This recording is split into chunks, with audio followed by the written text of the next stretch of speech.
Charlotte, North Carolina.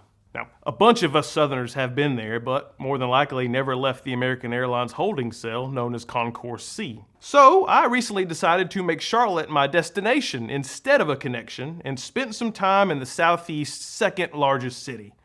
And here's everything I learned. Charlotte is known as the Queen City, and buddy, they ain't gonna let you forget it. They have plastered their neat little crown logo all up and down the interstate. It's kind of like the flamingos in Miami, or the fleur-de-lis in New Orleans, or the construction barrel that legally represents Nashville. But I thought that meant that they just went overboard with one name, kind of like Georgia went crazy naming half their roads after peach trees. But it turns out there is only one Queens Road.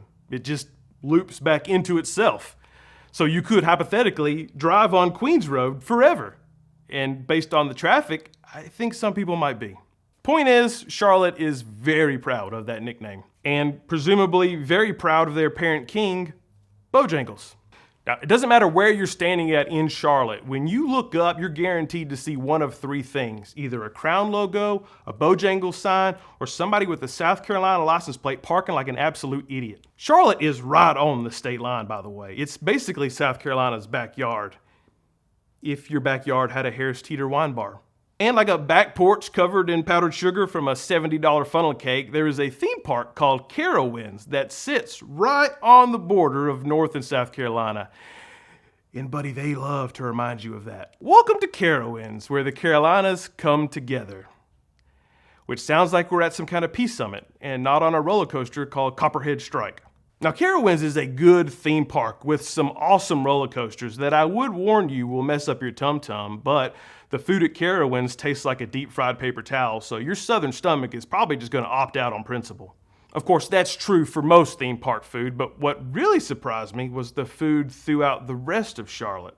Everything that I ate and drank was delicious. The pizza, the chicken, the cheer wine-flavored beer. But the barbecue? That's where things got weird, because they're good at everything. Brisket, ribs, pulled pork, smoked chicken. Usually, when a barbecue joint tries to do everything, something suffers. But not in Charlotte. It was all good. And it's very apparent that they have somehow made a deal with the devil. And all they had to give up, I guess, was the Carolina Panthers' run defense. My only complaint, and this might come as a bit of a shock, Charlotte's best barbecue joint was completely out of sweet tea, which in the South should legally count as a kitchen fire. Oh, and another thing that surprised me about Charlotte is how much of a sports town they are. You already know they've got the Panthers and the Hornets, two teams that, unlike Charlotte's barbecue scene, have perfected every flavor of disappointment. But they absolutely love golf in Charlotte, both the tucked-in shirt country club kind and the busted-up Chacos disc golf kind. And they're home to the U.S. National Whitewater Center, which sounds real fancy, but it's really just a church camp for adults with disposable income. And, more importantly, Charlotte is the heart of NASCAR. The Hall of Fame is here. Most of the big teams are based here. And remember Queens Road? It's a circle. Yeah, and it might be the first piece of city planning done by a NASCAR crew chief. No, I'm just kidding, because no one is planning anything in Charlotte. You can't, because this city is growing faster than kudzu in July. It consistently ranks as one of the fastest growing cities in America, and you can tell when you drive around and half the buildings look like they were put up last Tuesday. Every new apartment looks like a brewery, and then every brewery looks like a dentist office. Now, don't get me wrong, growth is a good thing, and that comes with jobs and opportunities, but it also means that a lot of chain establishments start popping up.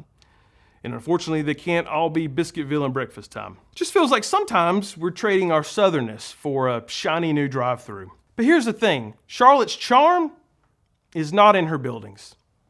It's in her people. It's the lady you met standing in line for barbecue for 30 minutes who now knows your whole life story and your home address so she can send you a Christmas card. It's in the old man that held the door open for your entire family and then hit you with the Go Braves when he saw your hat. It's even in the dude in the busted-up Chacos apologizing profusely to you after he knocked over your cheerwine beer with his stupid deadgum frisbee. So on the surface, it may look like Charlotte is just trying to be the most ambitious cul-de-sac ever, but deep down in her soul, Charlotte is as southern as all get out. She's warm, she's kind, and she's letting South Carolina park wherever the hell she wants.